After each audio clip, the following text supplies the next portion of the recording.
ಭಕ್ತಾಚಾರ್ಯवर्यो मे सन्निधत्तां सदा हृदि श्रीमद्वेदान्तरामानुजमुनिकरुणालब्धवेदान्तयुग्मं श्रीमच्छ्रीवासयोगीश्वरगुरुपदयोरर्पितस्वात्मभारं श्रीमच्छ्रीरङ्गनाथाह्वयं कृपया प्राप्तमोक्षाश्रमन्तं श्रीमद्वेदान्तरामानुजमुनिमपरं संशये देशिकेन्द्रं श्रीमते वेदान्तरामानुजमुखादेशिकाय नमः। सन्तश्रीरङ्गपृथ्वीश चरणत्राणशेखराग जयन्ति भुवनत्राण पदपङ्कजरेणवगा ಕಂತಿರುವಡಿಗಳೇ ಶರಣಂ. ಸ್ವಾಮಿ ದೇಶಿಕರ ಪಾದುಕಾ ಸಹಸ್ರದಲ್ಲಿ ರತ್ನ ಸಾಮಾನ್ಯ ಪದ್ಧತಿ, ಅದರಲ್ಲಿ 46ನೇ ಶ್ಲೋಕ, 50 ಶ್ಲೋಕಗಳನ್ನು ಸಮರ್ಪಣೆ ಮಾಡಿದ್ದಾರೆ. ಪಾದುಕೆಯಲ್ಲಿ ಹುದುಗಿಸಿಟ್ಟಿರುವಂತಹ ರತ್ನಗಳಿಂದ ಉಂಟಾಗುವಂಥ ಕಾಂತಿ, ಆ ಕಿರಣಗಳ ಒಂದು ಪ್ರಕಾಶ, ಆ ಪ್ರಕಾಶವನ್ನು ವರ್ಣನೆ ಮಾಡ್ತಾರೆ ಸ್ವಾಮಿ ದೇಶಿಕರು ಪಾದುಕಾ ಪ್ರಭಾವಕ್ಕೆ ಅನ್ವಯಿಸಿ. ಅದು ನಾವು ನೋಡ್ತಾ ಬಂದ್ವಿ. ಆದ ಪದ್ಧತಿ ಆದ ಮೇಲೆ ಈ ಎಲ್ಲ ಕಿರಣಗಳ ಪದ್ಧತಿ ಅಂತಲೇ ಹೇಳ್ಬೋದು. ಇದು ಪೂರ್ತಿ ಮುಂದಕ್ಕೆ ರತ್ನಗಳ ಕಿರಣಗಳು. ಈ ಶ್ಲೋಕದಲ್ಲಿ 46ನೇ ಶ್ಲೋಕ, ತ್ವದ್ರತ್ನೋಪಲರಶ್ಮಿ ಪಂಚರತನೂ ತ್ರಾಣಂ ಸ್ಥಿರಂ ಬಿಭ್ರತಗ ಮಾತರ್ಮಾಧವ ಪಾದುಕೇನ ತು ಪುನರ್ಹಸ್ತೈಃ ಸ್ಪೃಶಂತ್ಯಾಕುಲೈಃ ದೂರೋತ್ಸಿಕ್ತ ದುರಡ್ಯ ಚಿಕ್ಕಕಪಿಲಧ್ವಾಪಾಲ ಕೋಪಾನಲ ಜ್ವಾಲಾಮಿತ್ರ ಕಠೋರವೇತ್ರಲತಿಕಾ ದತ್ತಾರ್ಧ ಚಂದ್ರಂ ವಪುಃ. ಈ ಶ್ಲೋಕದಲ್ಲಿ ಅಮ್ಮ ಪಾದುಕಾದೇವಿ, ನಿನ್ನ ರತ್ನಗಳ ಕಿರಣಗಳು ಒಂದು ಕವಚದಂತೆ ಅಂತಾರೆ. ಕವಚ, ಈಗ ಕವಚ ಯಾಕೆ ಹಾಕ್ಕೊಳ್ಳೋದು? ವಜ್ರ ಕವಚ, ಬೇರೆ ಕವಚ ಎಲ್ಲ ಹಾಕ್ಕೊಳ್ತಾರೆ. ಯಾತಕ್ಕೆ? ತಮ್ಮನ್ನು ರಕ್ಷಣೆ ಮಾಡ್ಕೊಳ್ಳೋಕ್ಕೆ, ತಮ್ಮ ದೇಹವನ್ನು. ಅದು ಯಾತಕ್ಕಾದರೂ ಆಗ್ಬೋದು, ಯಾವ ಕಾರಣ ಇಲ್ಲ. ಆದರೆ ಕವಚ ನಮ್ಮನ್ನು ರಕ್ಷಣೆ ಮಾಡುತ್ತೆ. ಯಾವುದರಿಂದ ಅನ್ನೋದು ಮುಖ್ಯವಲ್ಲ, ಆ ಯಾವುದರಿಂದ ಅನ್ನೋದಕ್ಕೆ ತಕ್ಕಂತೆ ಕವಚ ಧಾರಣೆ ಮಾಡ್ಕೋಬೇಕು ಅಲ್ವಾ. ಬಿಸಿಲಿಗೆ ಯಾವ್ದು ಬೇಕೋ ಅದು, ಇದಕ್ಕೆ ಐಸ್ ಏನು ಬೇಕೋ ಅದು ಕವಚ ಹಾಕ್ಕೋಬೇಕು, ಅದೆಲ್ಲ ಕವಚನೇ ಹಾಕ್ಕೊಳ್ಳಿ. ಆದರೆ ಪರಮಾತ್ಮನಿಗೆ ಬೆಳ್ಳಿ ಕವಚ, ಸ್ವರ್ಣ ಕವಚ, ಮುತ್ತಿನ ಕವಚ ಎಲ್ಲ ಹಾಕ್ತಾರೆ. ಅವನಿಗೆ ಅಲಂಕಾರಕ್ಕೋಸ್ಕರವಾಗಿ ಕವಚನ, ಅವನ ದಿವ್ಯ ತಿರುಬೇನಿಯ ಯಾರಿಗೂ ಕಟ್ಟಿಗೆ ಬೀಳಬಾರ್ದು ಅಂತ. ಯಾಕೆಂದರೆ ಬಿದ್ದರೆ ಎಲ್ಲಿ ಕಡ್ಡು ಹಾಕಿಬಿಡ್ತಾರೋ ಅಂತ ಪೆರಿಯಾಳ್ವಾರ್ ತರಹ ಅವರಿಗೆ ಇದು ಉಂಟಾಗಿಬಿಟ್ರೆ ಅವಾಗೇನಾಗುತ್ತೆ, ಅಯ್ಯೋ ಏನಾಗ್ಬಿಡುತ್ತೋ, ಯಾರ ಕಣ್ಣು ಬಿದ್ದುಬಿಡುತ್ತೋ ಅಂತ ಹೇಳಿ ಅದಕ್ಕೆ ಕವಚದಿಂದ ಮುಚ್ಚಿಬಿಟ್ರೆ ಅವುಗಳೆಲ್ಲ ಅದೇ ಹನುಮಂತ ರಾಮನನ್ನು ನೋಡಿ ಹಾಗೆ ಹೇಳ್ತಾನಂತಲ್ಲಿ ಫಸ್ಟು ಅವನನ್ನು ಕಂಡಾಗ, ಇಷ್ಟು ಸುಂದರವಾದ ಮೇನೆ ಹೀಗೆ ಬಿಟ್ಕೊಂಡು ಬಂದಿದೆಯಲ್ಲ, ಯಾರಾದರೂ ನೋಡಿದರೆ ಅಂತ ಅಲ್ವಾ. ಅವನ ದಿವ್ಯ ಮಂಗಳ ವಿಗ್ರಹ ಅಷ್ಟು ಸುಂದರ. ಇಲ್ಲಿ ಕವಚ ನಾವು ಹಾಕ್ಕೊಳ್ಳೋದೇನಕ್ಕೆ? ಪ್ರೊಟೆಕ್ಷನ್, ರಕ್ಷಣೆಗೋಸ್ಕರ. ಅದನ್ನು ಇಲ್ಲಿ ತಗೊಂಡಿದ್ದಾರೆ. ಯಾರು ನಿನ್ನ ರತ್ನಗಳ ಕಾಂತಿಗಳನ್ನು ಕವಚವನ್ನಾಗಿ ಧಾರಣೆ ಮಾಡ್ಕೊಳ್ತಾರೋ, ಯಾವ ಜನರು, ಅವರಿಗೆ ಯಾವ ಕೆಟ್ಟ ಗುಣಗಳು ಬರೋದಿಲ್ಲ. ಗರ್ವ ಬರೋದಿಲ್ಲ, ಕೆಟ್ಟ ಗುಣಗಳೆಲ್ಲ ಬರೋದಿಲ್ಲ. ಯಾತಕ್ಕೆ ಅಂತಂದರೆ, ಈಗ ಕೆಟ್ಟ ಗುಣಗಳಿಂದ ಕೂಡಿರುವಂತಹ ಅವ್ರ ಮನೆ ಮುಂದೆ ನಿಂತ್ಕೊಂಡ್ರೆ ಏನಾಗುತ್ತೆ? ಇವ್ರಿಗೆ ಕೆಟ್ಟ ಗುಣ ಬರುತ್ತೆ, ಅದಕ್ಕೆ ಕವಚ ಹಾಕ್ಕೋಬೇಕಾಗುತ್ತೆ. ಅದು ಬರದೇ ಇರಲಿ ಅಂದರೆ ಅರ್ಥ, ನಾನು ಏನಾದರೂ ಒಂದು ಕೇಳಕ್ಕೋಸ್ಕರವಾಗಿ ಶ್ರೀಮಂತರಾದಂಥ ಗರ್ವದಿಂದ ಕೂಡಿರುವಂಥವರ ಮನೆಯ ಮುಂದೆ ನಾನು ಕೈ ಚಾಚೋದಿಲ್ಲ. ಅಲ್ಲಿ ಅವರು ಬರೋದೇ ಇಲ್ಲ. ಆ ಗರ್ವದಿಂದ ಇರೋದ್ರು, ಕೆಟ್ಟ ಗುಣಗಳಿಂದ ಕೂಡಿರೋಂಥವ್ರು ಅವ್ರ ಮನೆ ಕಾಯೋರೇನೇ ಓಡಿಸ್ಬಿಡ್ತಾರಲ್ಲಿ. ಅದರಿಂದ ಇವ್ರು ಹೇಳ್ತಾರೆ, ಹಣವಂತರ ಮನೆಗಳ ಬಾಗಿಲಲ್ಲಿ ನಿಂತು ಅಲ್ಲಿರುವಂಥ ಬಾಗಿಲು ಕಾಯುವನ್ನು ನಮ್ಮನ್ನು ತಳ್ಳಿ ಹೋಗಿ ಅಂತ ಹೇಳೋದಕ್ಕೆ ನಾನು ಅವಕಾಶ ಕೊಡೋದಿಲ್ಲ. ಅದರತ್ತೆ ಯಾರ ಹತ್ರನೂ ಯಾಚನೆ ಮಾಡೋದಿಲ್ಲ. ಭಗವಂತ ಒಬ್ಬನೇ, ಅವನೊಬ್ಬನ್ನ ಬಿಟ್ಟು ಯಾರಲ್ಲೂ ಯಾಚನೆ ಮಾಡಿ. ಅದಕ್ಕೆ ಕತ್ತು ಹಿಡಿದು ನುಗ್ತಾರೋ ಇಲ್ವೋ, ಯಾಚನೆ ಮಾಡ್ತಾನೆ ಅಂದರೆ ಅರ್ಥ ನನಗೇನಿಲ್ಲದೆ ಇದ್ದರೂ ಯಾರ ಮನೇಲೂ ಯಾರ ಮುಂದೆಯಲ್ಲೂ ಕೈ ಚಾಚೋದಿಲ್ಲ. ಕ್ಷುದ್ರವಾದಂಥ ಜನಗಳು ಅವರು, ನೀಚರು, ಹಣ ಮದದಿಂದ ಯಾರು ಏನು ಅಂತ ನೋಡಿದೆ.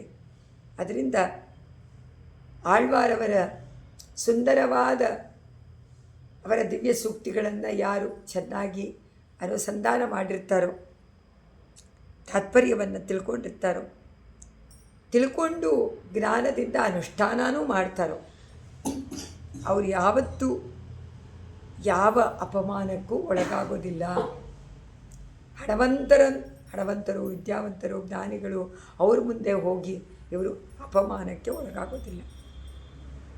ಯಾತಕ್ಕೆ ಅಂತಂದರೆ ಹೇಳೋಕ್ಕಾಗಲ್ಲ ಯಾರ್ಯಾರು ಯಾವ ತರಹ ಏನು ಹಾಸ್ಯ ಮಾಡ್ತಾರೋ, ಏನು ಅಪಹಾಸ್ಯ ಮಾಡ್ತಾರೋ, ಅವಮಾನ ಮಾಡ್ತಾರೋ ಗೊತ್ತಿಲ್ಲ. ಅಂಥವರ ವಿಷಯದಲ್ಲಿ ಆಚಾರ್ಯರು ಹೇಳೋವಂತೆ ವಿಷಯದಲ್ಲಿ ಯಾರು ತುಂಬ ಕನಿಕರವನ್ನು ತೋರಿಸ್ತಾರೆ ಅಂಥವರ ವಿಷಯದಲ್ಲಿ ಪರಮಾತ್ಮನಲ್ಲಿ ಬೇಡ್ಕೊಳ್ತಾರೆ. ಅವ್ರು ಮುಂದೆ ಹೋಗೋದಿಲ್ಲ. ಅವ್ರಿಗೆ ಸದ್ಬುದ್ಧಿಯನ್ನು ಕೊಡಪ್ಪ, ಒಳ್ಳೆಯ ಉಜ್ಜೀವನವನ್ನು ಮಾಡುವಂತೆ ಮಾಡು ಅಂತ ಯಾವಾಗಲೂ ದೇವರನ್ನು ಪ್ರಾರ್ಥನೆ ಮಾಡಿ. ಅಂದರೆ ಎಲ್ಲರೂ ಚೆನ್ನಾಗಿರಬೇಕು ಅಂತ ಅರ್ಥ, ಎಲ್ಲರೂ ಒಳ್ಳೆಯವರಾಗಿರಬೇಕು ಅಂತ, ಸದ್ಬುದ್ಧಿಯಿಂದ ಕೂಡಿರಬೇಕು. ಆದ್ದರಿಂದ ಇಲ್ಲಿ ನೂಕುವುದಕ್ಕೆ ಇಲ್ಲಿ ಅರ್ಧ ಚಂದ್ರ ಅಂತ ಪದವನ್ನು ಹಾಕಿದ್ದಾರೆ ಸ್ವಾಮಿ ದೇಶಿಕರು. ಮಾಧವ ಪಾದುಕೆ, ಅಮ್ಮ ಮಾಧವನ ಪಾದುಕೆಯೇ ಸ್ಥಿರಂ ತ್ವತ್ ರತ್ನೋಪಲ ರಶ್ಮಿಜಾಲ, ನಿನ್ನಲ್ಲಿ ಸ್ಥಿರವಾಗಿರುವಂತಹ ರತ್ನಗಳು ಮಣಿಗಳು, ಅದರಿಂದ ಉಂಟಾಗುವಂಥ ಕಾಂತಿ ಅದು ಹೇಗಿದೆ? ಅದು ಕಿರಣಗಳು ಎನ್ನುವಂಥದ್ದು ಒಂದು ಗೂಡನ್ನು, ಕವಚ ಗೂಡು ಅಂತ ಇದೆ. ಅದು ತನುತ್ರಾಣಂ, ತನು ಅಂದರೆ ಶರೀರ, ಅದನ್ನು ತ್ರಾಣಂ ಅಂದರೆ ರಕ್ಷಣೆ. ಅದು ಶರೀರವನ್ನು ರಕ್ಷಣೆ ಮಾಡುವಂಥ ಕವಚದಂತೆ ಕಾಣಿಸತ್ತೆ. ಇದು ದೇಶಿಕರ ಭಾವ. ತನುತ್ರಾಣಂ ಯಾವುದರಿಂದ ರಕ್ಷಣೆ ಮಾಡ್ಕೊಳ್ಳೋಕ್ಕೆ? ದೂರ ತುರಾಢ್ಯ ಜಿಗ್ಮಗ ಬಿಲ ದ್ವಾಪಾಲ. ಅವರು ಹೇಗಿದ್ದಾರೆ? ದೂರ ಉತ್ಸಿಕ್ತ, ತುಂಬ ಗರ್ವದಿಂದ ಕೂಡಿರುವಂಥವರು, ದುರ್ಜನಗಳು. ಬಿಲ ಅಂದರೆ ಹುತ್ತದ ದ್ವಾಪಾಲ. ಅವರು ಹೇಳ್ತಾರೆ ಇಲ್ಲಿ ಹುತ್ತದ ದ್ವಾರಪಾಲಕ ಕೋಪಾನನ, ಅದು ಒಂದು ಹುತ್ತದಂತೆ. ಈಗ ಹುತ್ತದಲ್ಲಿರುವಂಥದ್ದೇನು? ವಿಷಜಂತು. ಸೊ ಇವರು ಹುತ್ತದಲ್ಲಿರುವಂಥ ವಿಷಜಂತು ಅಂತೆ ಈ ದುರ್ಮತಿಗಳು. ದುರ್ಮದದಿಂದ ಹಣವಂತರು, ಐಶ್ವರ್ಯ ನನಗೆ ಇದೆ ಅಂತ ಹೇಳುವಂಥವ್ರು ಯಾವತ್ತಿಗೂ ವಿನಯದಿಂದ ನಡ್ಕೊಳ್ಳೋದಿಲ್ಲ. ಅವರನ್ನು ಬಿಡೋದಿಲ್ಲ. ಏನಿದೆ ಗೊತ್ತಾ, ನನಗೆ ಏನು ಬೇಕಾದರೂ ಮಾಡ್ತೀನಿ ಅನ್ನುವಂಥ ಅಹಂಕಾರ, ದುರಹಂಕಾರ. ಅದರಿಂದ ಎಲ್ಲರನ್ನೂ ಅವಮಾನ ಮಾಡ್ತಾರೆ. ಅವ್ರು ಮಾತ್ರ ಮಾಡೋದಲ್ಲದೆ ದ್ವಾರಪಾಲಕರನ್ನಿಟ್ಟು ಅವಮಾನ ಮಾಡಿಸ್ತಾರೆ. ಅದರಿಂದ ನಾನು ಆ ಒಂದು ಅವಕಾಶಕ್ಕೆ ಯಾವತ್ತೂ ಅವಕಾಶ ಕೊಡೋದಿಲ್ಲ. ಅದು ಬೇಡ, ಆ ಸ್ಥಿತಿ ಬೇಡ. ಅದರಿಂದ ಬಾಗಿಲಿನಲ್ಲೇ ನಿಂತು ಅಲ್ಲಿರುವಂಥ ಬಾಗಿಲು ಕಾಯೋನು ನನ್ನನ್ನು ಕತ್ತಿಡ್ಕೊಂಡು ತಳ್ಳುವಂತೆ ನಾನು ಯಾವತ್ತಿಗೂ ಹೋಗಿ ಯಾಚನೆಯನ್ನು ಮಾಡೋದಿಲ್ಲ ಅಂತ. ಅದರಿಂದ ಅದಕ್ಕೆ ಕವಚ ಯಾವುದು ಅಂತ ಕೇಳಿದ್ರೆ ಇಲ್ಲಿ ಪಾದುಕಾದೇವಿಯ ರತ್ನಗಳ ಕಿರಣಗಳ ಕವಚ. ಆದರೆ ನಿಜವಾಗಿ ನೋಡಿದ್ರೆ ಪಾದುಕೆ ಬೇರೆ ಯಾರಲ್ಲೋ ಸ್ವಾಮಿ ನಮ್ಮಾಳ್ವಾರವರ ಕಿರಣ ಅಂತಂದರೆ ಅದು ಪ್ರಕಾಶವಾದಂಥ ಅವರ ಸೂಕ್ತಿಗಳು. ಆ ಸೂಕ್ತಿಗಳು ದಿವ್ಯ ಪ್ರಬಂಧದ ಸೂಕ್ತಿಗಳು, ಆಳ್ವಾರ ಸೂಕ್ತಿಗಳು ಏನು ಮಾಡುತ್ತೆ? ಚೆನ್ನಾಗಿ ಅರ್ಥ ಮಾಡ್ಕೊಂಡು ಬಿಟ್ಟರೆ ಆ ಜ್ಞಾನಿಗಳು ಯಾವತ್ತಿಗೂ ಅಪಮಾನಕ್ಕೆ ಒಳಗಾಗೋದಿಲ್ಲ. ತಾನಾಗೇನೆ ಅವರಿಗೆ ಒಳ್ಳೆಯ ಗುಣಗಳು ಬಂದು ಬಿಡುತ್ತೆ ಅಂತ ಅರ್ಥ. ಕೆಟ್ಟ ಗುಣ ಯಾವುದು ಬರದೇ ಇರುವಂತೆ ಕವಚ ಆಗಿಬಿಡುತ್ತೆ ಆಳ್ವಾರ ಸೂಕ್ತಿಗಳು. ಯಾಕೆಂದರೆ ಹೇಳ್ಕೊಡುತ್ತೆ ಆರ್ಟ್ ಆಫ್ ಲಿವಿಂಗ್, ನಮಗೆ ಹೇಗೆ ನಾವು ನಡ್ಕೋಬೇಕು, ಹೇಗೆ ಸದ್ಬುದ್ಧಿ ನಮಗೆ ಉಂಟಾಗಬೇಕು, ಉಂಟಾಗಿಸ್ಕೊಳ್ಬೇಕು ನಾವು. ಯಾವತ್ತೂ ಗರ್ವ ಪಡಬಾರ್ದು ಅಂತ ಅರ್ಥ. ಮದ ಇರಬಾರ್ದು, ಗರ್ವ ಇರಬಾರ್ದು, ಅಹಂಕಾರ ಇರಬಾರ್ದು, ಮಮಕಾರ ಇರಬಾರ್ದು. ಯಾತಕ್ಕೆ ಅಂದರೆ ನಾವು ಯಾವಾಗಲೂ ಆಳು, ಕಿಂಕರರು, ದಾಸಭೂತರು, ಪರಮಾತ್ಮನ ದಾಸರು. ಪರಮಾತ್ಮನ ದಾಸರು ಹೇಗೆ ನಡ್ಕೊಳ್ಬೇಕು ಹಾಗೆ ನಡ್ಕೊಳ್ಳಿ. ಅದರಿಂದ ವೈಷ್ಣವ ಲಕ್ಷಣ, ಶಿವೈಷ್ಣವನ ಲಕ್ಷಣವೇ ಹಾಗಿರೋದು. ತುಂಬ ವಿನಯಪೂರ್ವಕವಾಗಿ ಯಾವ ಒಂದು ಅಹಂಕಾರ ಮಮಕಾರ ಇಲ್ಲದೆ, ಗರ್ವವಿಲ್ಲದೆ ಸದಾಕಾಲ ಶಾಂತವಾಗಿರುವಂಥವಳು ಶಿವೈಷ್ಣವ. ತುಂಬ ಕಷ್ಟ ಆಗುತ್ತೆ ಆ ಥರ ಇಲ್ವಲ್ಲ ಕೆಲವು ಸತಿ ಅಂತ, ಅದು ಬರೆಸ್ಕೊಳ್ಳಿ. ಅದಕ್ಕೆ ದ್ವಾಪಾಲ ಕೋಪ ಅನಲ. ಕೋಪ ಅಂದರೆ ಕೋಪದ, ಅನಲ ಅಂದರೆ ಬೆಂಕಿ. ಅವ್ರು ಹಾಗೆ ಬುಸ್ಕೊಡ್ತಾರಂತೆ, ಹುತ್ತದಲ್ಲಿರುವಂಥ ಹಾವು ಬುಸುಗುಟ್ಟುವಂತೆ ಅಂತ ಅರ್ಥ.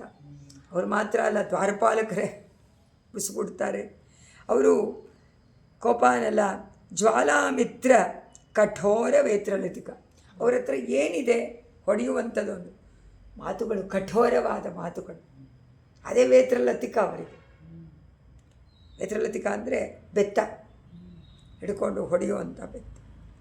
ದತ್ತ ಆ ಇದನ್ನು ತಗೊಂಡು ಹೊಡೆಯೋಕ್ಕೆ ಬರುವಂತೆ ಇರುವಂಥ ಅವರ ಮಾತು, ಬೆಂಕಿಯಂತೆ ಇರುವಂಥ ಕೆಟ್ಟ ಮಾತು. ಹಸ್ತೈಹಿ ಪುನಃ ನ ಸ್ಪೃಶಂತಿ.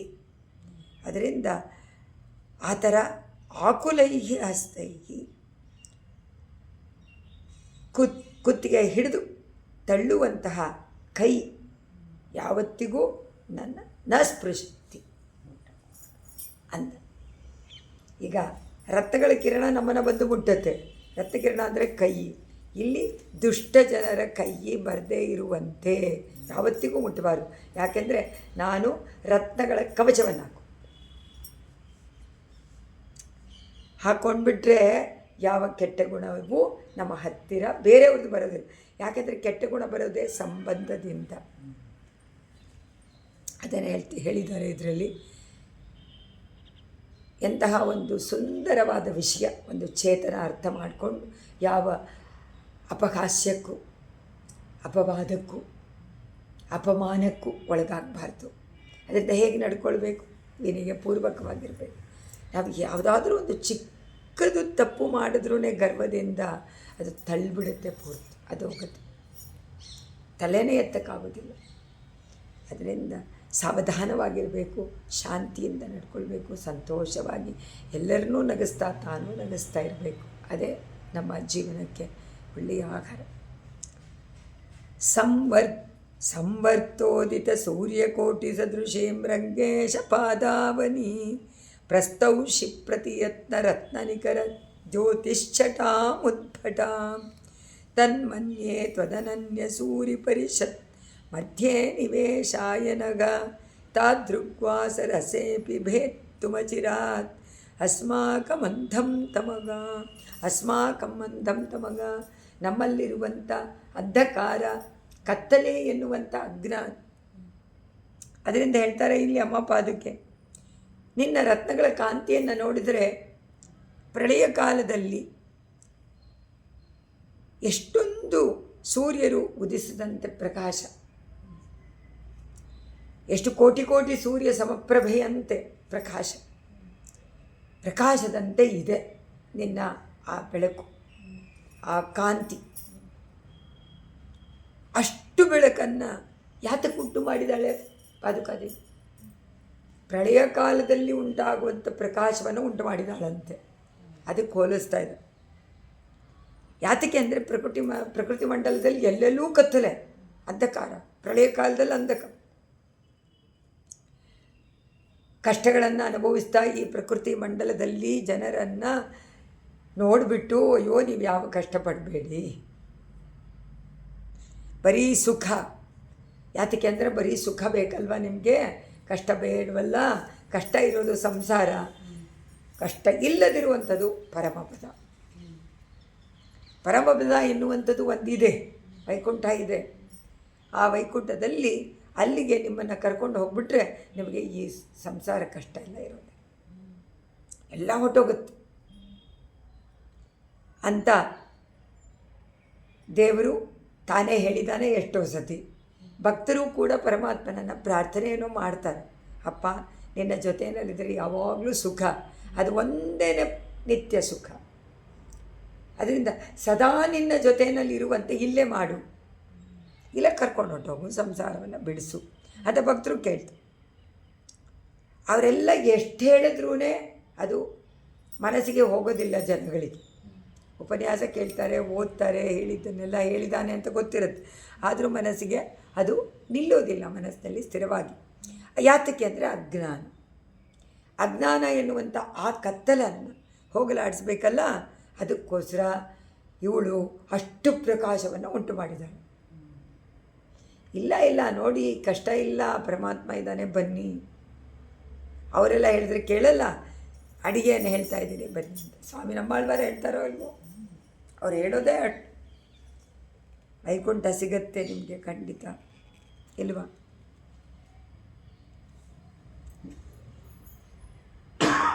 ಸ್ವಾಮಿ ನಮ್ಮಾಳ್ವಾರ್ 4 ದಿವ್ಯ ಪ್ರಬಂಧ, 4 ವೇದಕ್ಕೆ ಸಮಾನವಾದದ್ದನ್ನು ನಮಗೆ ಅಪ್ಪಣೆ ಮಾಡಿಕೊಟ್ಟಿದ್ದಾರೆ.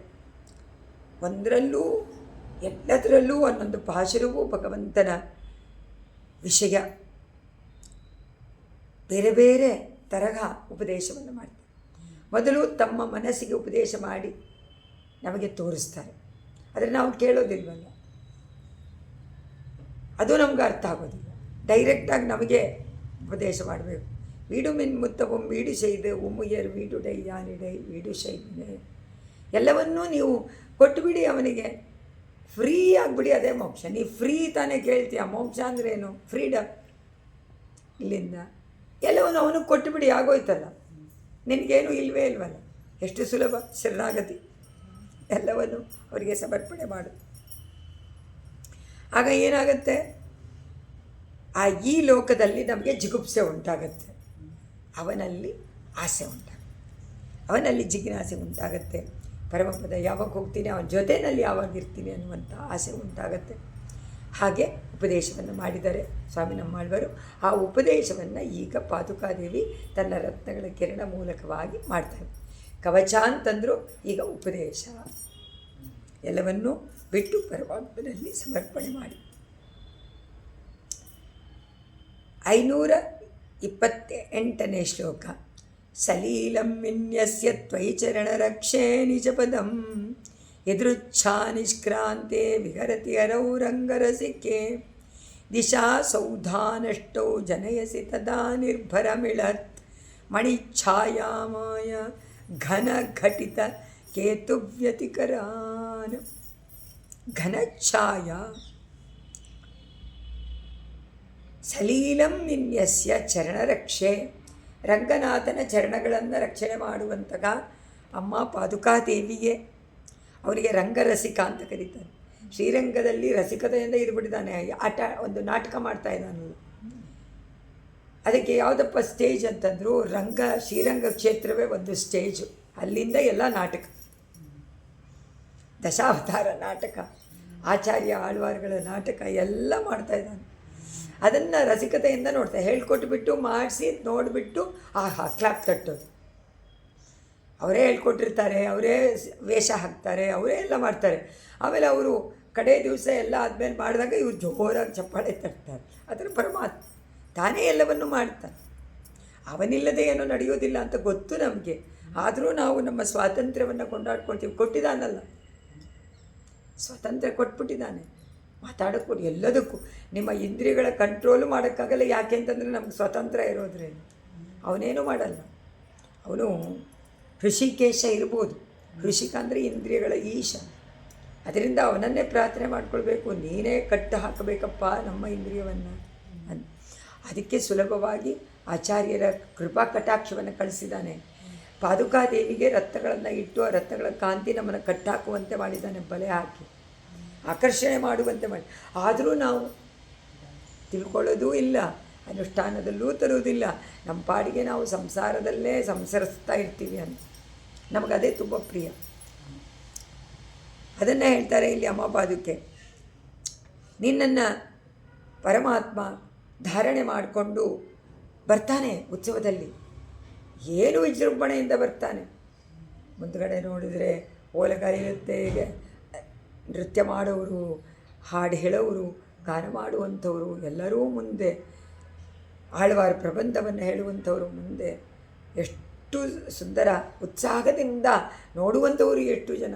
ಎರಡೂ ಬೀದಿನಲ್ಲಿ ಎರಡೂ ಪಕ್ಕದಲ್ಲಿ ನಿಂತು ಆ ಭಗವಂತ ಬರ್ತಾನೆ ಅಂತ ಉತ್ಸಾಹದಿಂದ ಕಾದು ಕಾದು ಕಾದು ಕಾದು ಕಾಯ್ತಾ ಇರ್ತಾರೆ. ಅಷ್ಟು ನಿನ್ನ ಕಟಾಕ್ಷಿಗೆ ಯಾವಾಗ ನಮ್ಮ ಮೇಲೆ ಬೀಳುತ್ತೆ ಅಂತ ಕಾಯ್ತಾ ಇರ್ತಾರೆ. ಬೀಜ ಮಾಡಿಸ್ಕೊಂಡು ಬರ್ತೀಯ ನೀನು.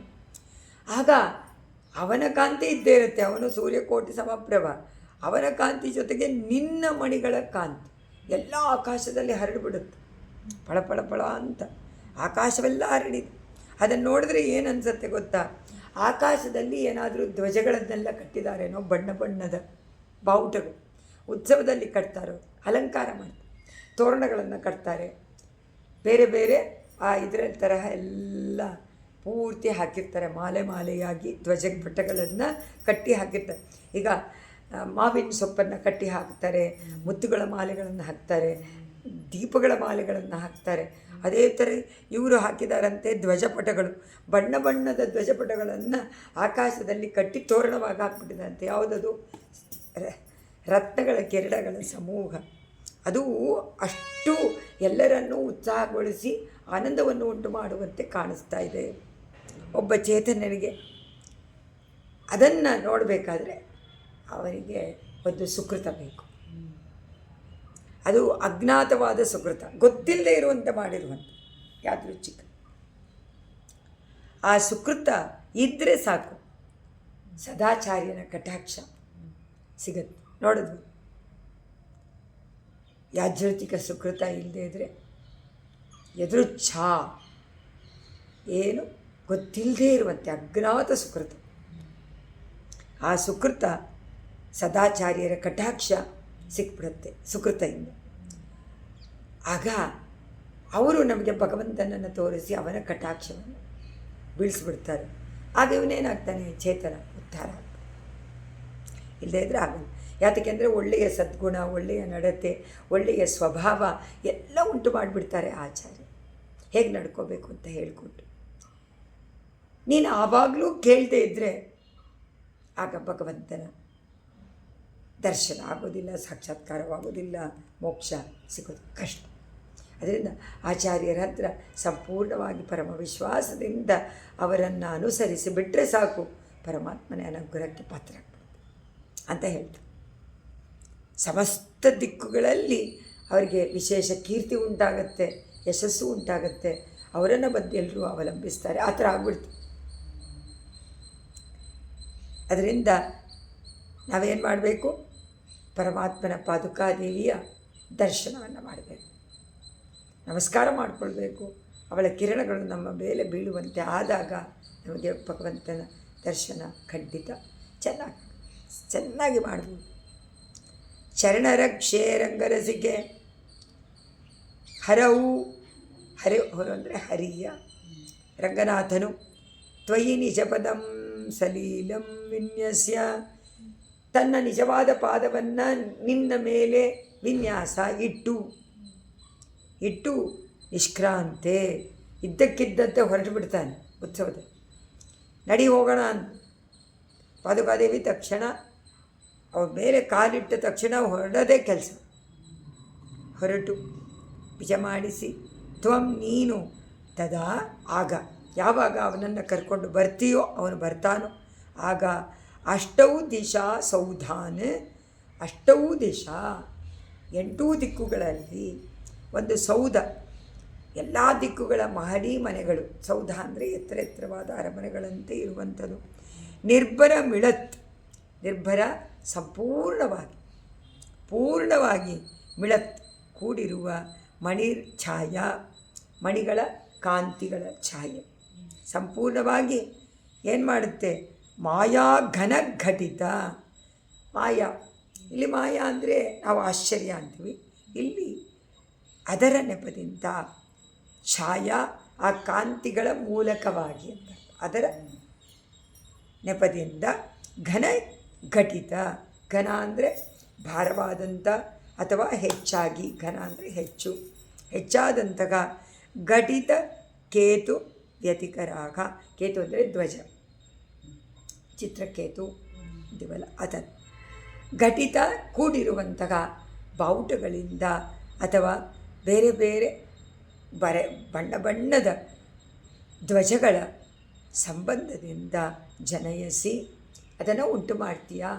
ಆಕಾಶದಲ್ಲಿ ಬಣ್ಣ ಬಣ್ಣದ ಧ್ವಜಗಳನ್ನು ಸೇರಿಸಿ ಕಟ್ಟಿರುವಂತೆ ನೀನು ನಿನ್ನ ಕಾಂತಿಯ ಮೂಲಕವಾಗಿ ಹೊರಪಡಿಸ್ತೀಯ. ಯಾವಾಗ ರಂಗನಾಥ ನಿನ್ನನ್ನು ಧಾರಣೆ ಮಾಡಿಕೊಂಡು ಉತ್ಸವದಲ್ಲಿ ಬೀದಿ ಬೀದಿಗಳಲ್ಲಿ ಬರ್ತಾನೋ ಅನುಗ್ರಹ ಮಾಡೋದಕ್ಕೆ, ಆ ಕಾಲದಲ್ಲಿ ನೀನೇ ಒಂದು ಧ್ವಜವಾಗಿಬಿಡ್ತೀಯ. ಕಿರಣಗಳೇ ಧ್ವಜವನ್ನು ಉಂಟು ಮಾಡ್ತೀಯ ಅಂತ ಆಸೆ. ಅಂದರೆ ದಿವ್ಯ ಸೂಕ್ತಿಗಳು ಒಂದೊಂದು ರತ್ನ ಎಲ್ಲೆಲ್ಲೂ ಪ್ರಸಿದ್ಧವಾಗಿಬಿಡುತ್ತೆ. ಅದರ ಕವಿ ಆಳ್ವಾರ ಏನು ಹೇಳಿದರು? ಪಾಡಿ ತಿರುವನೇ. ನಿಮ್ಮ ಮಾತುಗಳನ್ನು ಸ್ವಾಮಿ ನಮ್ಮಾಳ್ವಾರವರ ಸೂಕ್ತಿಗಳನ್ನು ನಾನು ಹಾಡಿ ಹಾಡಿ ಲೋಕದಲ್ಲೆಲ್ಲ ತಿರುಗಿ ಎಲ್ಲ ದಿಕ್ಕುಗಳಲ್ಲೂ ಪ್ರಚಾರ ಮಾಡ್ತೀನಿ ನಾನು. ಒಂದು ಬಿಡ ತಿರಿತಂದಾಗಿಲೂ ದೇವಪಿರಾನುಡೆ ಕರಿಯ ಕೋಲತ್ತಿರುವರು ಕಾಣ್ಬನ್ನ. ನಾನು ಯಾವಾಗಲೂ ನನಗೆ ಆ ತಿರುವರು ನೋಡಬೇಕಾಗಿಲ್ಲ, ಕಪ್ಪಗಿರುವಂಥ ಆ ಸ್ವಾಮಿಯನ್ನು ನೋಡಬೇಕಾಗಿಲ್ಲ. ನನಗೆ ಸ್ವಾಮಿ ನಮ್ಮಾಳ್ವಾರ ಆಚಾರ್ಯನೇ ನನಗೆ ಸ್ವಾಮಿ ಅಂತ ಕೊಂಡಾಡಿದ್ದಾರೆ. ಕಣ್ಣಿನಂಜಲು ತಾಂಬಲ್ಲಿ ಹೇಳ್ತಾರೆ ಮಧುರ ಕವಿ ಆಳ್ವಾರ್. ಅದೇ ತರಹ ಇಲ್ಲಿ ನಮ್ಮಾಳ್ವಾರವರ ಸೂಕ್ತಿಗಳು ನಮಗೆ ತುಂಬ ಆಧಾರ, ಆಹಾರ ಎಲ್ಲ. ಅದನ್ನು ಇಟ್ಕೊಂಡ್ಬಿಟ್ರೆ ಬೇರೆ ಏನೂ ಬೇಕಾಗಿಲ್ಲ. ಅಷ್ಟು ಪರಮಾನಂದವನ್ನು ಕೊಡುವಂಥದ್ದು. ಯಾಕಂದರೆ ಭಗವದ್ವಿಷಯ ಭಕ್ತರ ವಿಷಯ ಅದೇನೇ ನಮಗೆ ಸದಾ ಜೊತೆ. ಬೇರೆ ಯಾವುದು ಸಂಸಾರದಲ್ಲಿ ಬೇರೆ ಯಾವುದು ಜೊತೆ ಇದ್ರೂ ಪ್ರಯೋಜನ ಇಲ್ಲ. ಅದೆಲ್ಲ ಅಭಾಸ ಅಂದ್ರೇನು, ಯಾವಾಗ ಏನು ಮಾಡ್ತಾರೆ ಅಂತ ಗೊತ್ತಿಲ್ಲ. ತುಂಬ ಚೆನ್ನಾಗಿರೋವ್ರೂ ಕೈ ಕೊಡುವುದೊಂದು ಉಂಟು. ಅದರಿಂದ ಯಾರೂ ನಂಬಕ್ಕಾಗೋದಿಲ್ಲ. ಪರಮ ನಂಬಿಕೆ, ಪರಮ ವಿಶ್ವಾಸ ಯಾರಲ್ಲಿ ಬರಬೇಕೋ ಭಗವಂತನ, ಅದನ್ನು ತೋರಿಸಿಕೊಡ್ತಾರೆ ಸ್ವಾಮಿ ನಮ್ಮಾಳ್ವಾರ್. ಅದರಂತೆ ನಮ್ಮ ಪಾದುಕಾದೇವಿಯೂ ಕೂಡ ತನ್ನ ರತ್ನಗಳ ಕಿರಣಗಳಿಂದ ನಮಗೆ ಉಪದೇಶವನ್ನು ಮಾಡ್ತಾಳೆ, ಕವಚವನ್ನು ಹಾಕ್ತಾಳೆ, ಎಲ್ಲ ಕೇಳಿಸುವಂತೆ ಮಾಡ್ತಾಳೆ. ಎಲ್ಲವನ್ನೂ ಬಿಟ್ಬಿಡಿ, ಸಂಸಾರವನ್ನು ಬಿಟ್ಬಿಡಿ, ಪರಮಾತ್ಮನಲ್ಲಿ ಎಲ್ಲವನ್ನು ಸಮರ್ಪಣೆ ಮಾಡಿ ಅಂತ ಉಪದೇಶ ಮಾಡ್ತಾಳೆ. ಇನ್ನೇನು ಬೇಕು? ಆದರೆ ಅವಳು ಮಾಡ್ತಾಳೆ ಅನ್ನೋದು ಗೊತ್ತಾಗಬೇಕಾದ್ರೆ ಯಾರು ಬೇಕು? ಆಚಾರ್ಯರು ಬೇಕು. ಸ್ವಾಮಿ ದೇಶಿಕರು ಇಲ್ಲದೆ ಇದ್ದರೆ ನಮಗೇನು ಅರ್ಥ ಆಗುತ್ತೆ? ಅವ್ರು ಈ ಥರ ವರ್ಣನೆ ಮಾಡದೇ ಇದ್ದರೆ ನಾವು ಒಂದು ಪಾದುಕೆನೋ ಅಥವಾ ಶಠಾರಿನ ಏನಂತ ಅನ್ಕೋತಾ ಇದ್ವಿ. ಯಾವುದೋ ಒಂದು ಲೋಹದನ್ನು ತೊಗೊಂಡು ಬಂದು ಇಡ್ತಾರೆ ತಲೆ ಮೇಲೆ. ಅದು ಯಾಕೆ ಇಡ್ತಾರೆ ಏನು ಅಂತ ಏನೂ ಗೊತ್ತಿಲ್ಲ. ದೇವಸ್ಥಾನಕ್ಕೆ ಹೋಗೋದು, ಶಠಾರಿ ಕೊಡಿ ಅನ್ನೋದು. ಅವರು ಯಾರೋ ಹೇಳಿದ್ರಂತಲ್ಲ ಆ ಥರ, ಶಠಾರಿ ಅಂತಲೂ ಹೇಳಲ್ವಂತೆ. ಅದು ಪಾದುಕೆ ಅಂತ ಗೊತ್ತಾಗ್ಬಿಡ್ತು. ಪರಮಾತ್ಮನ ಪಾದುಕೆ ಮೇಲೆ ಇರುತ್ತೋ ಇಲ್ವೋ. ಅದರಿಂದ ಅವ್ರಿಗೆ ಯಾವಾಗಲೂ ಹೊಸ ಚಪ್ಪಲಿ ಹಾಕ್ಕೊಂಡು ಬಂದುಬಿಡ್ತಾರೆ ದೇವಸ್ಥಾನಕ್ಕೆ, ಅಲ್ಲಿ ಹೊರಗಡೆ ಬಿಟ್ಬಿಟ್ಟಿದ್ದಾರೆ. ಅದ್ರ ಮೇಲೆ ಜ್ಞಾನ. ಅದಕ್ಕೆ ಇಲ್ಲಿ ಬಂದು ಅವ್ರ ಸ್ವಾಮಿಗಳು ಅರ್ಚಕರು ಎಷ್ಟೊತ್ತಾದರೂ ಕೊಡ್ತಾ ಇಲ್ಲ. ತೀರ್ಥ ಆದಮೇಲೆ ಸ್ವಾಮಿ ಚಪ್ಪಲಿ ಕೊಡಿವಾ, ಮನಸ್ಸಿನಲ್ಲಿ ಚಪ್ಪಲಿ ಜ್ಞಾನ ಇತ್ತಲ್ಲ ಆ ಥರ ಅಷ್ಟೇ ನೋಡಿ. ಆದರೆ ದೇಶಿಕರ ಪಾದುಕಾಶಾಸ್ತ್ರವನ್ನು ಓದಿದ ಮೇಲೆ ಅನಿಸುತ್ತಾ ಸಾಕ್ಷಾತ್ ಪರಮಾತ್ಮನೇ ಅವರನ್ನೇ ಕರ್ಕೊಂಡು ಬರ್ತಾಳಲ್ಲ ಪಾದುಕಾದಿ. ಅದರಿಂದ ಶಠಾರಿ ಯಾವಾಗ ಗರ್ಭಗುಡಿಯಿಂದ ಹೊರಗಡೆ ಬರುತ್ತೋ ನಮಗೆ ಕೊಡೋಕ್ಕೋಸ್ಕರವಾಗಿ ಅಲ್ಲಿವರೆಗೂ ಮರ್ಯಾದೆಯಿಂದ ಎದ್ದು ನಿಂತ್ಕೊಂಡಿರಬೇಕು. ಯಾವತ್ತೂ ಕೂತಿರಬಾರ್ದು ಶಠಾರಿ ಬಂದ ತಕ್ಷಣ. ಮಹಾರ್ಘೈರಾಶ್ಲಿಷ್ಟ ಮಣಿಭಿರವಧೂತಪ್ತ್ಯುಮಣಿಭಿಗಿ ಕಥಂಚಿತ್ ಕ್ಷೇತ್ರಜ್ಞೈ ಅಧಿಗತಪದಾಮಂಬಭವತಿ ಮುಕುಂದೇನ ತ್ರಾತು ಪದಕಮಲಮೂಲೆ ವಿನಿಹಿತ ನಿರಾಬಾಧಾಂ ಮನ್ಯೆ ನಿಧಿಮನಗ ವಾಚಾಂ ನಿರವಧಿಂ. ಅಧಿಕ ನಿಧಿಂ ಅನಘ ವಾಚಾ ನಿರವಧಿಂ, ಅವಧಿ ಇಲ್ಲದ್ದು ಅಂತ. ಓ ಪಾದುಕಾದೇವಿ, ಈಗ ನಿನ್ನ ಕಿರಣಗಳು ಹೇಗಿದೆ ಗೊತ್ತಾ? ಸೂರ್ಯನಿಗಿಂತ ಪ್ರಕಾಶಮಾನವಾಗಿದೆ ಆ ಕಾಂತಿ. ನಿನ್ನ ಮಣಿಗಳ ಕಾಂತಿ ಸೂರ್ಯನಿಗಿಂತ ಪ್ರಕಾಶವಾಗಿದೆ. ಅದಕ್ಕೆ ಅಮೂಲ್ಯವಾದದ್ದು, ಅಮೋಘವಾದದ್ದು. ಅದಕ್ಕೆ ನಾವು ಇಷ್ಟು ಬೆಲೆ ಅಂತ ಹೇಳೋಕ್ಕೆ ಸಾಧ್ಯ. ಅಂತಹ ಬೆಲೆನೇ ಎಷ್ಟು ಅಂತ ಹೇಳೋಕ್ಕೆ ಆಗದೇ ಇರುವಂಥ ವಿಶೇಷವಾದ ಮಣಿಗಳು, ರತ್ನಗಳು. ಆ ರತ್ನಗಳನ್ನು ನಿನ್ನಲ್ಲಿ ಕೆತ್ತಿಬಿಟ್ಟಿದ್ದಾರೆ ಅಂದರೆ ಒಳಗಡೆ ಹುದುಗಿಸಿಟ್ಟಿದ್ದಾರೆ. ಕೆತ್ತಿರುವಂತಹ ಹುದುಗಿಸಿಟ್ಟಿರುವಂಥ ರತ್ನಮಣಿಯ ಪಾದುಕೆ ಅಮೋಘವಾದದ್ದು, ಬೆಲೆ ಕಟ್ಟಕ್ಕಾಗದೇ ಇರುವಂತಹ ನಿನ್ನನ್ನು ಶ್ರೀರಂಗನಾಥ ಧಾರಣೆ ಮಾಡ್ಕೊಳ್ತಾನೆ ತನ್ನ ಪಾದಾರವಿಂದದಲ್ಲಿ. ಅದರ ಅರ್ಥ ಏನು? ಅವನ ಸುಂದರವಾದ ಪಾದಾರವಿಂದವನ್ನು ನೀನು ಸದಾಕಾಲ ರಕ್ಷಣೆ ಮಾಡ್ತೀಯ. ಅವನು ನಿಂತ್ಕೊಂಡ ಉತ್ಸವದಲ್ಲಿ ಮಾತ್ರ ಅಲ್ಲ, ಯಾವಾಗಲೂ ಪಕ್ಕದಲ್ಲೇ ಇದ್ದು ರಕ್ಷಣೆ ಮಾಡ್ತಾ ಇರ್ತೀಯ ನೀನು. ಸದಾ ಅವನ ಸಂಬಂಧ ನಿನಗೆ ಉಂಟು. ನಿತ್ಯಾನಪಾಯಿನಿ ಆಗಿಬಿಟ್ಟಿದೆಯಾ ನೀನು, ಮಹಾಲಕ್ಷ್ಮಿ ಅಂತೆ. ಅವಳು ಮಹಾಲಕ್ಷ್ಮಿ ಸೇವೆ ಮಾಡ್ತಾಳೆ, ನೀನು ಸದಾ ಸೇವೆ ಮಾಡ್ತಾ ಇರ್ತೀಯ. ಅವನು ತರಿಸ್ಕೊಳ್ತಾನೆ. ಅದನ್ನು ನೋಡಿದ್ರೆ ಏನನ್ಸುತ್ತೆ ಗೊತ್ತಾ? ಲೋಕಗಳನ್ನು ಸಂರಕ್ಷಣೆ ಮಾಡೋಕ್ಕೋಸ್ಕರವಾಗಿ ಒಂದು ದೊಡ್ಡ ನಿಧಿ, ಆ ದೊಡ್ಡ ನಿಧಿಯನ್ನು ನಿನ್ನ ಮೇಲೆ ಇಟ್ಕೊಂಡಿದೀಯಾ. ಯಾರು ನಿಧಿ? ನಿರವಧಿಕ ನಿಧಿ ರಂಗನಾಥ. ಆ ರಂಗನಾಥನನ್ನು ನೀನು ಇಟ್ಕೊಂಡು ಅಷ್ಟು ಪ್ರಕಾಶಮಾನವಾಗಿ ಕಾಣಿಸ್ತಾ ಇದ್ದಾಗ ಏನನ್ಸುತ್ತೆ?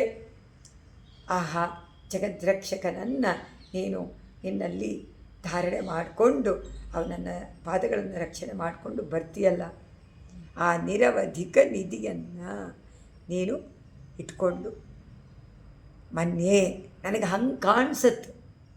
ಆ ಪ್ರಕಾಶ ನನಗೇನು ಕಾಣಿಸುತ್ತೆ? ಬಹುಕಾಲದಿಂದ ನಾವು ಈ ಸಂಸಾರದಲ್ಲಿ ಕತ್ತಲೆಯಲ್ಲಿ ಮುಳುಗಿದ್ದೀವಿ. ಆ ಕತ್ತಲೆಯನ್ನು ನಿವಾರಣೆ ಮಾಡೋಕ್ಕೋಸ್ಕರವಾಗಿ ನೀನು ಅಷ್ಟು ಪ್ರಕಾಶಮಾನವಾಗಿ ನಿನ್ನ ಮಣಿಗಳ ಕಾಂತಿಯಿಂದ ನಮಗೆ ಕತ್ತಲನ್ನು ಹೋಗಿಸಿ ಬೆಳಕನ್ನು ಕೊಡುವಂತೆ, ಅದೇ ಅರ್ಥ, ಅಜ್ಞಾನ ಹೋಗುವಂತೆ. ಅದರಿಂದ ಆಚಾರ್ಯರನ್ನು ನಾವು ಹಿಡಿಯೋಕ್ಕಾಗತ್ತಾ? ಹಿಡಿಯೋಕ್ಕಾಗಲಿಲ್ಲ. ನಾವು ಹಿಡಿಯೋಕ್ಕಾಗಲ್ಲ. ಭಗವಂತ ನಮಗೆ ತೋರಿಸಿಕೊಡಬೇಕು. ಸಕಲ ಲೋಕಗಳನ್ನು ರಕ್ಷಣೆ ಮಾಡ್ತಾನೆ. ಅವನೇ ಶಾಸ್ತ್ರಪಾಣಿಯಾಗಿ ಬರ್ತಾನೆ, ಆಚಾರ್ಯರಾಗಿ, ಆಳ್ವಾರಾಗಿ, ಆಚಾರ್ಯರಾಗಿ ತಾನೇ ಬರ್ತಾನೆ. ಆದರೆ ಯಾವ ಕಾಲದಲ್ಲೂ, ಎಲ್ಲ ಕಾಲದಲ್ಲೂ, ಎಲ್ಲೆಲ್ಲೂ ಅವನ ಪಾದಾರವಿಂದದಲ್ಲಿ ಪಾದುಕಾದೇವಿ ಇದ್ದೇ ಇದ್ದಾಳೆ, ಇಲ್ವಾ?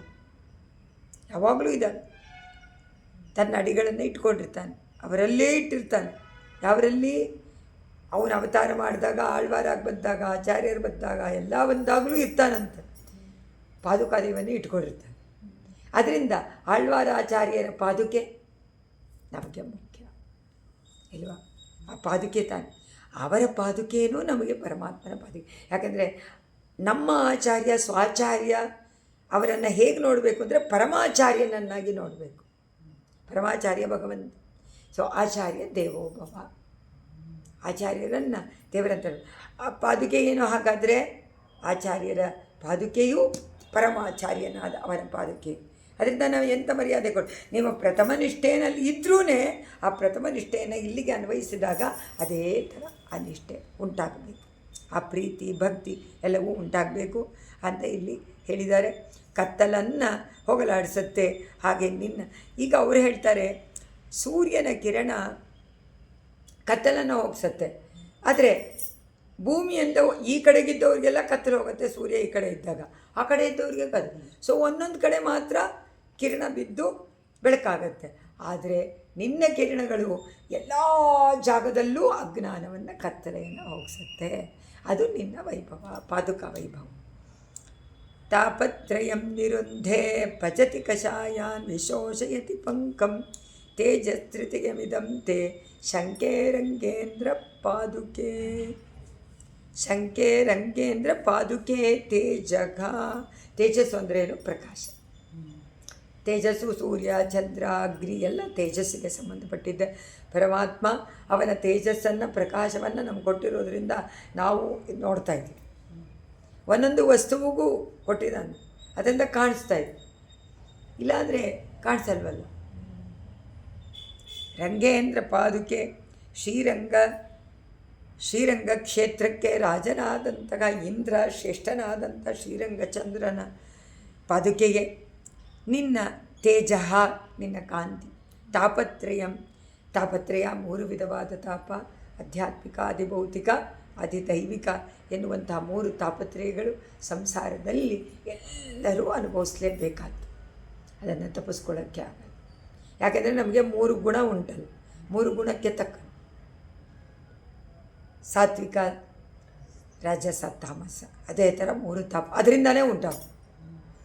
ಮಾನಸಿಕವಾಗಿ ಅಂದರೆ ದೈವಿಕ, ಅದರಷ್ಟ ಭೂತಗಳಿಂದ ಉಂಟಾಗುವಂಥದ್ದು, ನೋಡುವಂಥದ್ದು ಕಣ್ಣಿನಿಂದ ಇಲ್ವಾ. ಅದರಿಂದ ಸಾತ್ವಿಕವಾದಂತಹ ಬುದ್ಧಿ ಇದ್ದರೆ ಅವಾಗೇನಾಗುತ್ತೆ, ಸಾತ್ವಿಕತೆ ಉಂಟಾಗುತ್ತೆ. ಆಗ ನಾವು ಕಷ್ಟಪಡಬೇಕಾಗಿಲ್ಲ, ಪಾಪಗಳು ಉಂಟಾಗೋದು. ಸಾತ್ವಿಕತೆ ತಗೊಳ್ಬೋದು. ಆ ತೇಜಸ್ಸು ನಮ್ಮ ಪೂರ್ತಿ ಅಜ್ಞಾನಂಧಕಾರವನ್ನು, 3 ವಿಧ ದುಃಖವನ್ನು ಸಂಪೂರ್ಣವಾಗಿ ನಿರಾಕರಣ ಮಾಡಿ ಕಷಾಯಾನ್ ಪಾಪಗಳನ್ನು ಪಚತಿ, ಪಾಪಗಳನ್ನು ಸಂಪೂರ್ಣವಾಗಿ ಚೆನ್ನಾಗಿ ಪಚತಿ ಅಂದ್ರೇನು, ಹೋಗ್ಬಿಡುತ್ತೆ, ಎಲ್ಲ ಡೈಜೆಸ್ಟ್ ಆಗಿಬಿಡುತ್ತೆ, ಹೋಗ್ಬಿಡುತ್ತೆ. ಪಂಕಂ ಅಂದರೆ ಕೆಸರು, ಅದು ದೋಷಗಳು ಪಾಪಗಳು, ಅದನ್ನು ವಿಶೋಷಯತಿ ಒಣಗಿಸಿಬಿಡುತ್ತೆ. ಶೋಷಯತಿ ಅಂತ ಚೆನ್ನಾಗಿ ಶೋಷಣೆ ಮಾಡಿಬಿಡುತ್ತೆ, ಅಶೇಷವಾಗಿ ಸಂಪೂರ್ಣವಾಗಿ ಒಣಗಿಸುತ್ತೆ. ಅತಃ ಆದ್ದರಿಂದ ಇದಂ ತೇಜಸ್ತ್ರಿತಯಂ ಶಂಕೆ, ಓಹೋ ಇದು ನಿನ್ನ 3 ತೇಜಸ್ಸ, 3 ತೇಜಸ್ಸು ಸೂರ್ಯ ಚಂದ್ರ ಅಗ್ನಿ ಎನ್ನುವಂಥ 3 ತೇಜಸ್ಸು ಪರಮಾತ್ಮನ ಕೊಟ್ಟಿರುವಂಥದ್ದು. ನನಗೆ ಆ 3 ತೇಜಸ್ಸು ನಿನ್ನಲ್ಲಿ ಇದೆಯೇನೋ ಅಂತ ಹೇಳಿದ್ದಾರೆ ಇವರು ರಂಗೇಂದ್ರ. ಪ್ರಕೃತಿ ಮಂಡಲದಲ್ಲಿ ನಾವು ಸಂಸಾರದಲ್ಲಿ ಚೇತನರಿಗೆ ಉಂಟಾಗುವಂಥ 3 ತಾಪತ್ರಯ, ಆ ತಾಪತ್ರಯಗಳನ್ನು ಕೂಡ ಅದರಿಂದ ತಾಪತ್ರಯ ಯಾತಕ್ಕೆ ಬಂತು, ಪಾಪಗಳಿಂದ. ಬರೀ ತಾಪತ್ರಯ ಹೋಗ್ಬಿಟ್ರೆ ಸಾಲದು, ಇನ್ನೂ ಪಾಪಗಳು ಇದೆಯಲ್ಲ, ಅದು ಹೋದರೆ ತಾನೇ ಮತ್ತೆ ಬರೋದಿಲ್ಲ, ಆದರೆ ಬರ್ತಾನೇ ಇರುತ್ತೆ. ನಾವು ಅಷ್ಟು ನಿರ್ಮಲವಾಗಿ ನಮ್ಮ ಮನಸ್ಸನ್ನು ಇಟ್ಕೊಳ್ಳೋಕ್ಕೆ ಸಾಧ್ಯ ಇಲ್ಲ, ಏನಾದರೂ ಆಗ್ತಾ ಇರುತ್ತೆ. ನಿನ್ನ ತೇಜಸ್ಸು ಹೋಗಲಾಡಿಸುತ್ತೆ, ಪಾಪಗಳನ್ನು ನಾಶ ಮಾಡುತ್ತೆ, ಪಾಪ ಎನ್ನುವಂಥ ಕೆಸರನ್ನು ಒಣಗಿಸಿಬಿಡುತ್ತೆ. ನೋಡಿ 3 ಪದವನ್ನು ಹಾಕಿದ್ದಾರೆ. ತಾಪತ್ರಯಂ ನಿರುಂಧೆ ತಡೆ ಹಾಕತ್ತೆ ತಾಪತ್ರಯಗಳಿಗೆ. ಆಮೇಲೆ ಕಷಾಯಾನ್ ಪಚತಿ, ಕಷಾಯಾನ್ ಪಾಪಗಳನ್ನು ಪಚತಿ ಪೂರ್ತಿ ಪಚನ ಮಾಡಿಬಿಡುತ್ತೆ, ಹೋಗಲಾಡಿಸುತ್ತೆ. ಪಂಕಂ ವಿಶೋಷಿ, 3 ಹೇಳ್ಬಿಟ್ರು. 3 ಒಂದೇ ತಾನೆ, 3 ಪಾಪನ, ಆದರೆ 3 ಹೇಳಿದರು. ಒಂದು ತಡೆ ಹಾಕಿಬಿಡುತ್ತೆ, ಬರದೇ ಇರೋ ಮಾಡುತ್ತೆ. ಇನ್ನೊಂದು ಚೆನ್ನಾಗಿ ಡೈಜೆಸ್ಟ್ ಆಗುವಂಗೆ ನಿರಾಕರಣ, ಪೂರ್ತಿ ಹೋಗಲಾಡಿಸುತ್ತೆ, ಒಣಗಸೇ ಬಿಡುತ್ತೆ, ಏನೂ ಇಲ್ಲದೆ ಇರೋ ವಿಶೋಷೆ. 3 ಕ್ರಿಯಾಪದ ಯಾತಕ್ಕೆ, 3 ತಾಪತ್ರಯಕ್ಕೆ 3 ಕ್ರಿಯಾಪದ. ಎಷ್ಟು ಚೆನ್ನಾಗಿ ಹಾಕ್ಬಿಡುತ್ತೆ, ಆಧ್ಯಾತ್ಮಿಕ, ಆದಿಭೌತಿಕ, ಆದಿದೈವಿಕಕ್ಕೆ. ಸೊ ಈ 3 ಯಾವ ರೀತಿ ಹೋಗುತ್ತೆ ಅಂದರೆ, ಒಂದು ತಡೆಗಟ್ಟುತ್ತೆ, ಇನ್ನೊಂದು ಪೂರ್ತಿ ಪಚನವಾಗುತ್ತೆ, ಇನ್ನೊಂದು ಪೂರ್ತಿ ಒಣಗಿ ಹೋಗ್ಬಿಡುತ್ತೆ ಅಂತ ಹೇಳ್ತಾರೆ. ಆಧ್ಯಾತ್ಮಿಕ ಆತ್ಮಕ್ಕೆ ಉಂಟಾಗುವಂಥ ಮಾನಸಿಕವಾದಂಥ, ಆಧ್ಯಾತ್ಮಿಕದಲ್ಲಿ ನಮಗೆ ಎಷ್ಟೊಂದು ಕಷ್ಟಗಳು ಉಂಟಾಗತ್ತಲ್ವ. ದೈವಿಕ ಶಕ್ತಿಯಿಂದ ಉಂಟಾಗುವಂತಹ ಎಲ್ಲ ಭೂಕಂಪ, ಜೋರ, ಅತಿವೃಷ್ಟಿ, ಅನಾವೃಷ್ಟಿ ಎಲ್ಲವೂ ಕೂಡ ಇದು ನಮ್ಮ ಕೈನಲ್ಲಿ ಇಲ್ಲ, ನಾವು ಮಾಡುವಂಥದ್ದಲ್ಲ. ಆದರೆ ನಮ್ಮ ಕೈನಲ್ಲಿರುವಂಥದ್ದು ಯಾವುದು, ನಮ್ಮ ತ್ರಿಕರಣದಿಂದ ಮಾಡುವಂತಹ ಪಾಪಗಳು. ಅದು ಆಗಲೇ ಡೆಪಾಸಿಟ್ ಮಾಡಿರೋದು ಒಂದು, ಈಗ ನಡೀತಾ ಇರೋದು ಒಂದು, ಮುಂದೆ ಆಗುವಂಥದ್ದು ಒಂದು, 3 ಉಂಟು. ಇದು 3 ನಾಶ ಆಗಬೇಕು. ತಡೆಗಟ್ಟಬೇಕು ಅಂದರೆ ಬರೋದನ್ನು ತಡೆಗಟ್ಟಬೇಕು, ಇರೋದನ್ನು ಪೂರ್ತಿ ಪಚನ ಮಾಡಬೇಕು, ಅನುಭವಿಸ್ಬೇಕು, ಹೋಗಿಸ್ಕೋಬೇಕು. ಇನ್ನೊಂದು ಪೂರ್ತಿ ನಾಶ ಆಯಿತಾ. ಅದು 3ಕ್ಕೂ ಇದನ್ನು ಕೊಟ್ಟು ಆ ತೇಜಸ್ಸು ಅನ್ನುವಂಥ ಆ ಕಿರಣಗಳ ಕಾಂತಿಯನ್ನು ತಗೊಂಡು ಅದನ್ನೇ ಮುಗಿಸ್ತಾರೆ. ಇದನ್ನು ಸಾಮಾನ್ಯ, ಇದು ರತ್ನ ಸಾಮಾನ್ಯ ಪದ್ಧತಿ, ಸಾಮಾನ್ಯವಾದ ರತ್ನಗಳನ್ನು ಸಾಮಾನ್ಯ ಅಂದ್ರೇನು, ನಾವು ಒಂದೊಂದನ್ನು ಇದು ಕೆಂಪುದು, ಇದು ಪಚ್ಚೆ, ಇದು ಮುತ್ತು, ಇದು ರತ್ನ ಅಂತ ಒಂದೊಂದು ತೆಗೆದು ಅನುಭವಿಸಿಲ್ಲ. ಸಾಮಾನ್ಯವಾಗಿ ನೋಡಿದ ತಕ್ಷಣ ಡೈಮಂಡ್ ಅಂತ ಹೇಳ್ಬಿಡ್ತೀವಿ ನಾವು, ವಜ್ರ ಕಿರೀಟ ಅಂತ. ಆದರೆ ಆ ವಜ್ರ ಕಿರೀಟದಲ್ಲಿ ಕೆಂಪು, ಹಸಿರು ಎಲ್ಲ ಇರುತ್ತೆ, ಆದರೆ ಏನಂತ ಹೇಳ್ತೀವಿ ಅದೇ ಅಂದ್ಬಿಡ್ತೀವಿ. ಅದನ್ನು ಈಗ ಒಟ್ಟಿಗೆ ನೋಡಿಬಿಟ್ಟು ಲಾವಣ್ಯದಂತೆ ಈಗ ಒಂದೊಂದಾಗಿ ಅವಯವದ ಸೌಂದರ್ಯವನ್ನು ವರ್ಣನೆ ಮಾಡಬೇಕು. ಲಾವಣ್ಯ ಸಾಮೂಹಿಕವಾದಂತಹ ಸೌಂದರ್ಯ, ಇದು ಬೇರೆ ಬೇರೆ ಸೌಂದರ್ಯ. ಲಾವಣ್ಯಕ್ಕೂ ಸೌಂದರ್ಯಕ್ಕೂ ವ್ಯತ್ಯಾಸ. ಹಾಗೆ ಇದರ ಅನುಭವ ಮಾಡಿದ್ದಾರೆ ಸ್ವಾಮಿ ದೇಶಿಕರು. ಇಲ್ಲಿಗೆ ರತ್ನ ಸಾಮಾನ್ಯ ಪದ್ಧತಿ ಮುಗಿಯುತ್ತೆ. ಶ್ರೀರಂಗನಾಯಕೇ ನಮಃ. ಶ್ರೀರಂಗನಾಥ ಪರಬ್ರಹ್ಮಣೇ